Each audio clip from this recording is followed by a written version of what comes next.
Hey, hey, hey. Hello, Maria. I am so stoked about having you be a part of Masterclass 1111, Live Life Simply.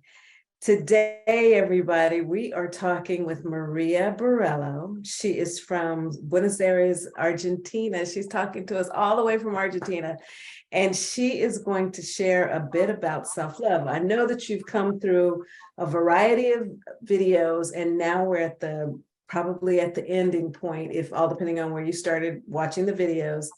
And we're going to wrap it all into a package when we talk about self-love and a little bit about the meaning of 111, all of that. She's an amazing person that is very well-rounded in the spiritual world, the spiritual essence of what many things mean, as well as astrology and so much more. So welcome, Maria. Tell us a little bit about yourself.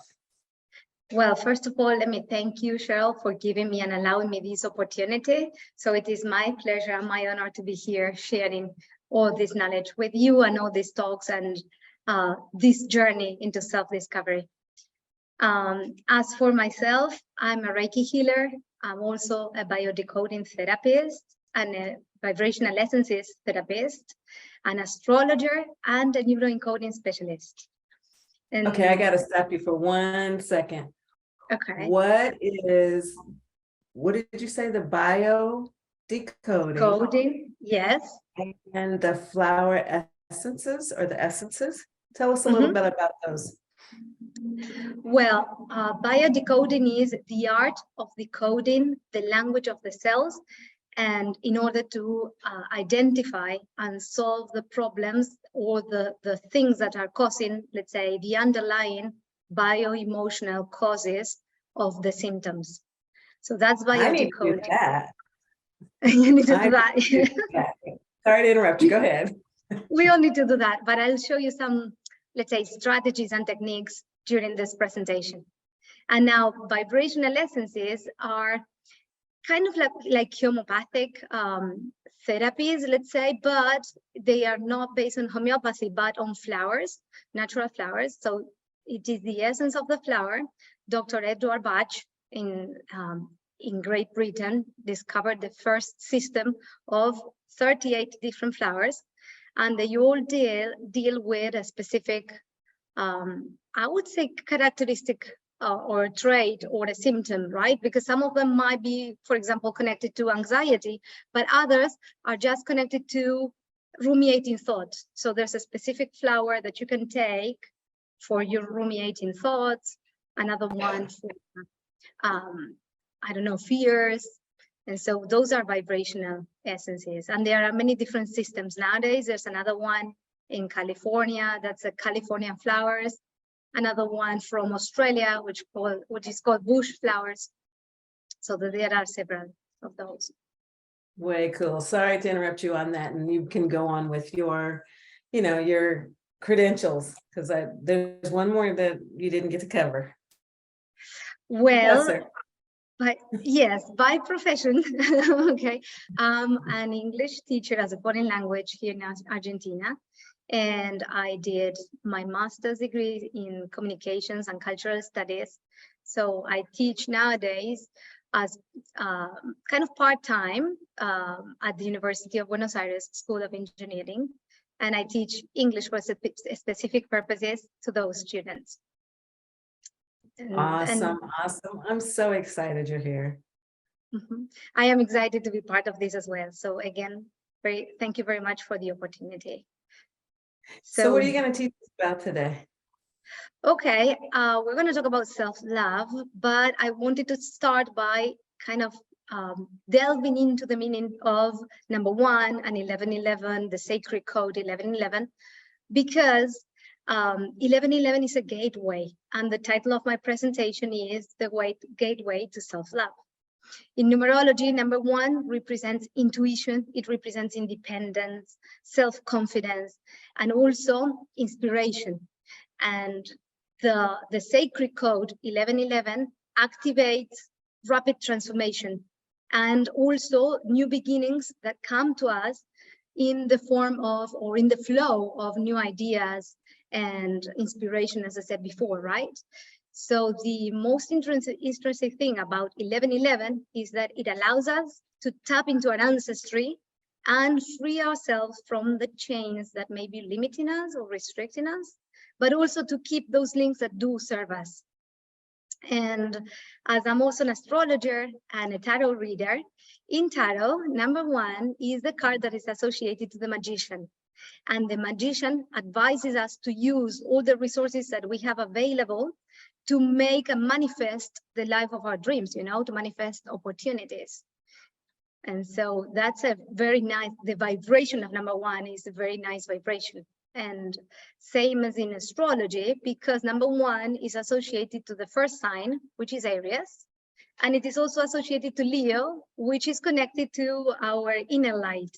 And so both signs, Aries and Leo, thrive in movement, in the idea of freedom, you know, and achieving our goals.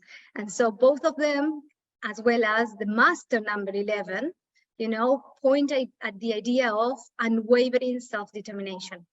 So what better number to talk about self-love and self-determination than 1111, right? And I had no idea about all of that when I created, well, when I got the download for Masterclass 1111 last year, you know, I started this. And then this year, Live Life Simply came from it. And it's starting to make a lot more sense to me as we start to wrap up this process about freedom and living simply and with ease and grace, and flow was my word for the year. So I'm super excited to see what you are going to tell us about self-love. You want to go ahead and share your screen? Yes, I was going to share my presentation. So if you're ready. So I would like to start with a quote, which is actually a question. So if I ask you to name everything you love the most in this world, can you visualize all those things and all those people that you love the most? I want you to keep that image, and I'll repeat. If I ask you to name everything you love the most in this world, how long would it take you to say your name? Have you included yourself among those things and people that you were thinking about, you know, in your mind's eye? Because we cannot love what we do not know. So maybe our mission as human beings is to learn to love ourselves. And according to Barcelonian author and speaker, Borja Vilaseca, we are a society, a global society of emotional orphans. And this is in no way connected to or related to issues with our parents. He actually talks about the emotional and psychological process that we all go through as human beings from the moment we're born. And according to Borja, our navel, our belly button, is a reminder, okay, reminds us of our initial human state, which was that of connection with our mom, okay?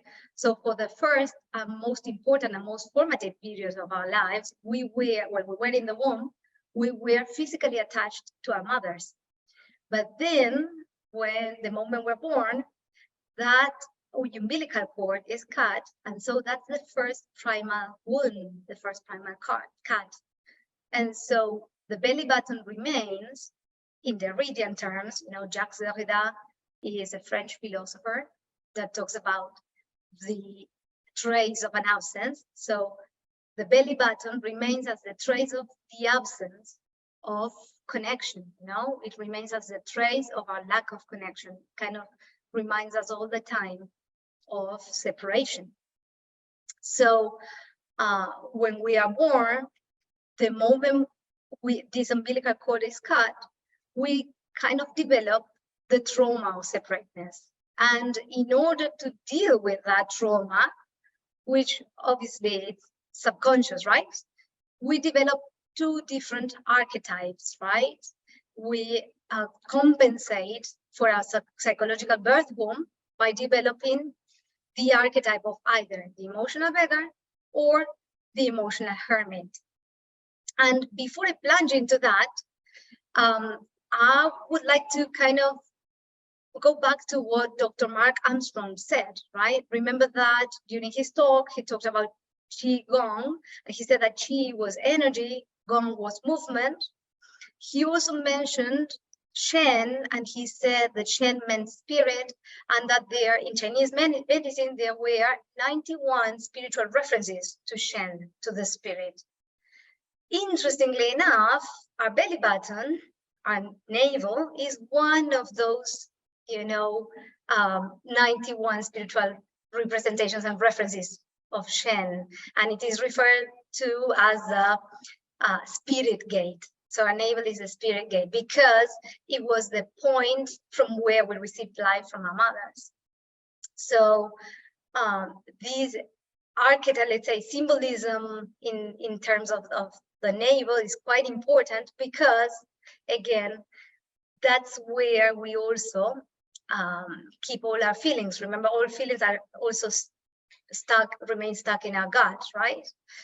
So going back to the idea of emotional beggars and emotional hermits, to compensate for this lack of love and for the first wound, this idea of separation and the trauma separateness, some people develop this characteristic, which is they become, emotional beggars.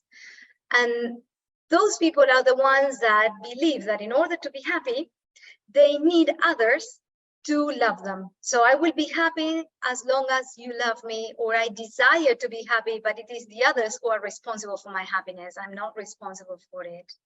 And so emotional beggars tend to develop an attitude in which they need to be kind, they need to be super nice and very respectful people so that they will be likable by others.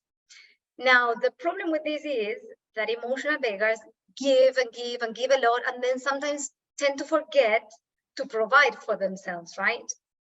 And so they may fall prey to kind of emotional blackmail from other people, right? Which is a form of manipulation. So I want you to think of situations in which maybe you helped or you paid a visit to a friend or your mom or your brother or your sister, right? And then a couple of weeks later you call them and they say, oh, but you still haven't paid another visit to me, or they kind of ask for more. But the thing is that the person who is the emotional beggar feels guilty. So those comments, which may not have had, let's say, there was no underlying hidden message to hurt the other person, right? But maybe for the emotional beggar, that causes a lot of guilt. And so the emotional beggar, in a way, becomes dependent on that. And then when they do not, let's say, receive the same amount of love in return, there's reproach. And so the emotional beggar would tend to say, oh, but I helped you with, I don't know, moving homes, or I helped you with such and such. And now what about myself? I always think about other people, but nobody ever seems to think about myself. So the big question is, how can others love us if we do not love ourselves? Because the others can only love you up to the extent or in the same amount as you love yourself. So for emotional beggars, it is crucial that they develop the awareness that this is happening, right? And so when love doesn't, and giving doesn't become an end in itself, okay, and giving it is more about yourself than it is about others, this becomes kind of a selfish generosity. And so love doesn't come from a place of abundance. Now, interesting thing is that the emotional beggars tend to develop relationships in which they attract emotional hermits, because both emotional beggars and emotional hermits are two different archetypes that are kind of antitheses, but at the same time they are complementary, and poles attract.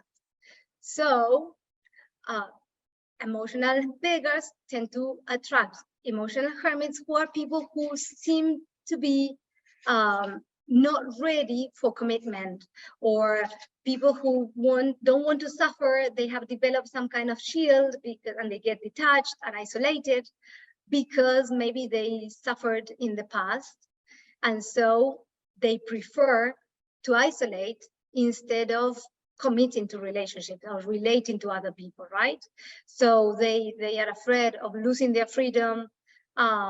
They become private about their lives. They don't share much about their lives.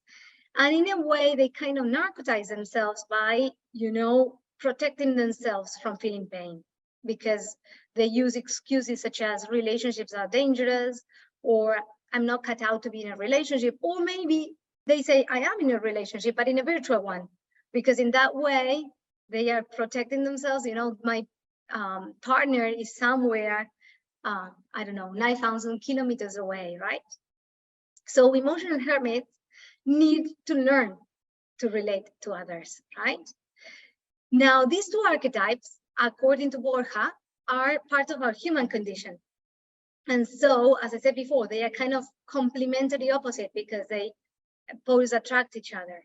Now, how do we break away, from this cycle of becoming, maybe either you can recognize yourself as a beggar or as a hermit, right?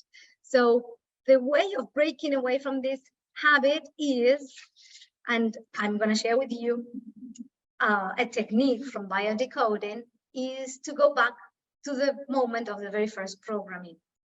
So the moment in which we started creating limiting beliefs, such as the ones you can see there, you don't have what it takes, or again, relationships are dangerous, or, oh, I always think about others, but nobody thinks about myself, right? So once we go back to that very first moment of the programming, we need to learn or relearn to listen. And this is crucial because if we are committed to making lasting choices, we need to be able to learn active listening, and especially to the words and the things we tell ourselves. We need to be attentive to our inner voice, to our own self-talk. And we have to consciously choose not to listen to our own self-sabotage, because I don't know if you have ever paid attention to the way in which kids learn. Children learn by repeating, right? So if you repeat a certain word, it takes them up to, I believe it's 9 times to repeat the same word, right? For them to learn it. That's why there are songs that repeat the different parts of the body all the time, so that they will learn it through repetition. Head, shoulders, knees and toes, correct. So same thing happens to us, because if we go back to the very first moment, let's say the moment of the very first programming, we learn through repetition. So if we can't hear, we can't repeat, and we cannot produce that again. So if we can't hear to our self-sabotage, we won't be able to reproduce that. So how do we shush our inner voice? Okay, according to neuroencoding, we are what we habitually do. So our routine is crucial in shaping our emotions, and our emotions is energy in motion.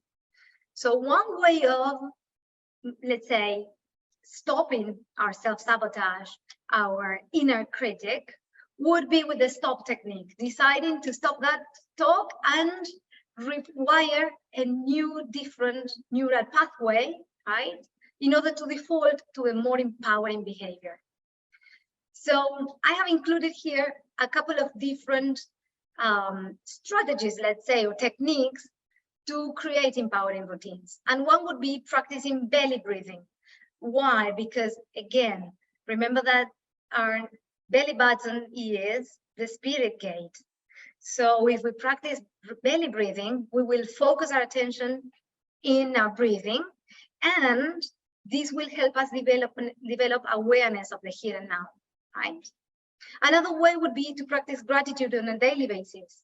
You can choose to keep a journal and write down 3 things you're grateful for every day, because again, self-love emerges from a place of abundance. It can never emerge from scarcity, from being an emotional beggar, or from detachment, from being an emotional hermit, right? So we need to be fully present in the here and now. And this is the one I like the most. Make yourself uncomfortable. Because in order to create lasting changes, we need to make ourselves uncomfortable and encode new neural pathways. And what do I mean by this?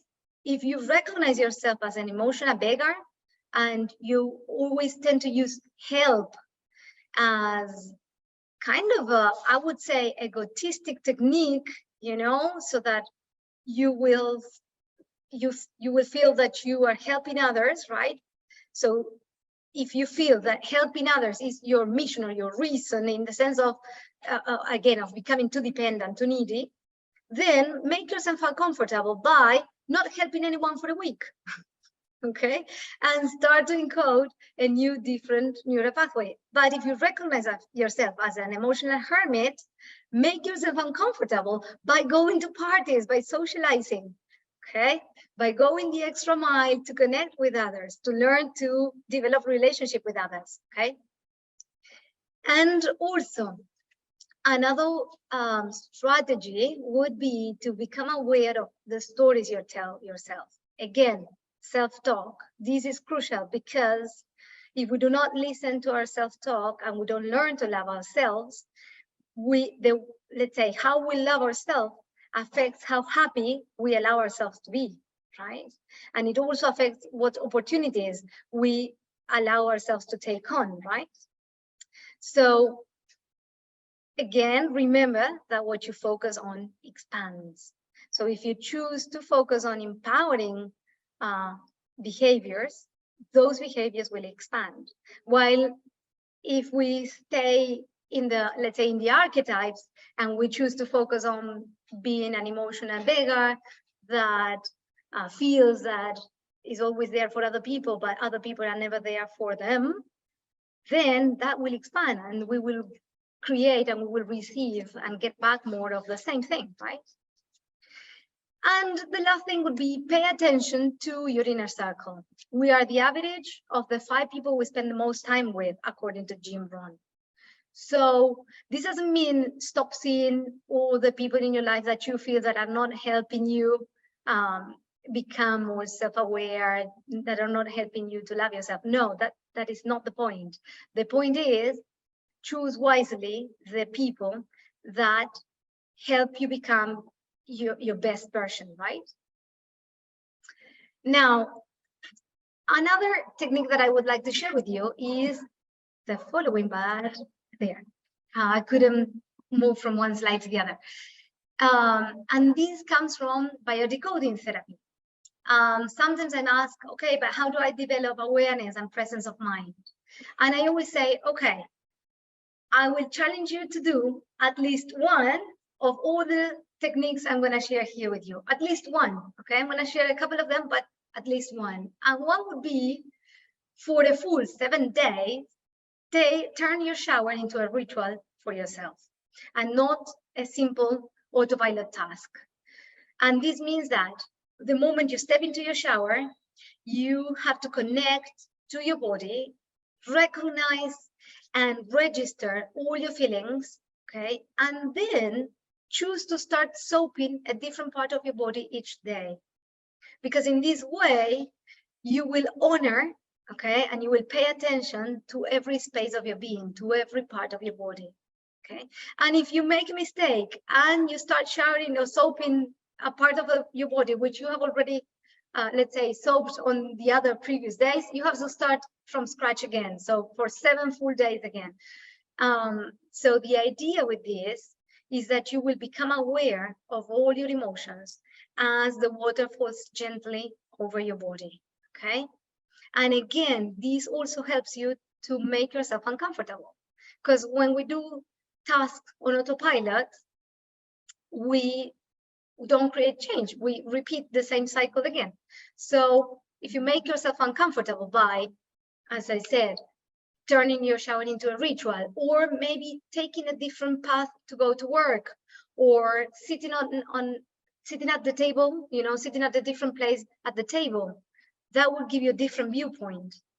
Because again, making yourself uncomfortable is turning, this theory into action, because cognitive understanding with no action doesn't work. So you have to condition your mind and your body to create lasting change. And our life can work if we condition our life to work. Another ritual I would like to share, and which is my favorite, by the way, is to encode more power in self-talk. And we can do this by meditating. And I remember Dr. Zonza saying that gratitude, is a form of meditation. So if you are not used to meditating as, maybe sitting still for 20 minutes, what you can do is the following. You can, before going to bed, you can light a candle, preferably pink, because pink symbolizes self-love, and compassion. And I would suggest you close your eyes and you can listen to a guided meditation. There are lots of guided meditations on self-love on Spotify, even on YouTube as well, or listen to some mantras, maybe for just 5-10 minutes. Then in your mind's eye, I would like you to picture that you're surrounded by a pink bubble. And then you can go to bed, and the following day, when you wake up, you look at yourself in the mirror, put a smile on your face, because smiling releases endorphins, which are the happy hormones, and also serotonin, which is an antidepressant, a natural antidepressant. And then say out loud a positive quality that you can recognize in yourself for a total of 21 days. So that would be like the meditation, For the total of 21 days, you have to name a positive quality that you recognize in yourself. And by the end of those 21 days, you will need to have 21 different positive qualities. And the challenge is to read, at the end of those 21 days, read all 21 positive qualities, to remember yourself of the amazing being that you are. Because we are self-critical by nature, and sometimes we find it really easy to describe our self-perceived, let's say, flaws or hang-ups, while we struggle to celebrate the amazing beings we are. So this task, this strategy will help, recognize how amazing we are. And some very easy techniques that you can implement in your everyday is to repeat self-love affirmations, such as, I love myself just as I am today. It is natural for me to love myself. And now the key is that you repeat these affirmations at least 45 times a day. So maybe you can set alarms, yes, 45, because even sacred codes, for example, if you listen to a sacred code, right? Say, I don't know, it's 1111 or 1111. For the sacred code to become activated in your being, you have to repeat it 45 times. And what you can do is, count them. Yeah, exactly. And some people just use like different parts of their fingers. So like 1, 2, 3, 1, 2, 3, right? Then like the knuckles and all that. And then last thing would be to listen to powerful solfeggio frequencies. There are a couple of them here. So 396 hertz help transform grief into joy. Then 417 clears negativity and removes subconscious blockages. And then you can also repeat self-love mantras. And you can use these mantras in a song. You can create your own song. There's a beautiful song that probably you've heard it on social media because it's very popular nowadays, which is, I am woman, I am powerful, I am sexy, I am divine. So that one is a wonderful one. It's a nice song which can work as a self-love mantra if you repeat that. Or you can just choose a song like You Won't Break My Heart, like the one you chose, Cheryl, and repeat that as your self-love mantra. So I hope those techniques have been useful. And you won't break my soul. You won't break my soul. You won't break my soul, right? So again, I hope these techniques have been useful because it's really, I mean, developing self-love is the gateway to real happiness, okay? And there is not enough love in this world that will be enough to fill the emptiness of a person who doesn't love themselves, you know? So my challenge is that you start, you know, loving yourself, but at least implementing one of those strategies into your daily life. And if you then want to tell me about your experience and share all the feelings that you've been registered in and all that, you can contact me at laboratoryofalchemy@gmail.com or my website, which is laboratoryofalchemy.thinkific.com. So I stop sharing. I don't know if you have any questions. Bravo. No, I think you did a very thorough job of sharing that. Let me ask you, this is the one question that I've been asking everybody. So tell me, how do you apply the thought of living life simply in your everyday life?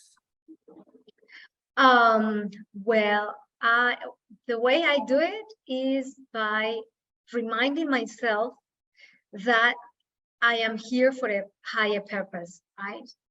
I remember Dr. Mark Armstrong saying that we develop contracts with the divine. So I do believe in that. That resonated in so many ways, because I do believe that there's a higher purpose to all of us. So I live life simply because I know that I am a channel for whatever God, the universe, or the spirit wants me to do. And so we do not have time to bother, let's say, get bothered by small things, but thinking about the bigger picture. We are part of something greater. And that's why we should live life simply. Awesome. Well, thank you, Maria, so much. You did an awesome job. And I love, I love love. And the fact that you talked about self-love is a huge thing. That's a process that I'm sure many of us could connect with. And I love that you gave simple ways for us to practice self-empowerment for self-love. So thank you again. Is there anything else you want to say before we wrap up? Again, I just want to thank you again for this opportunity, for allowing me also to get to know you, because all this, not just the master talk, but all the time we spent together has been very transformative. So thank you very much. Thank you.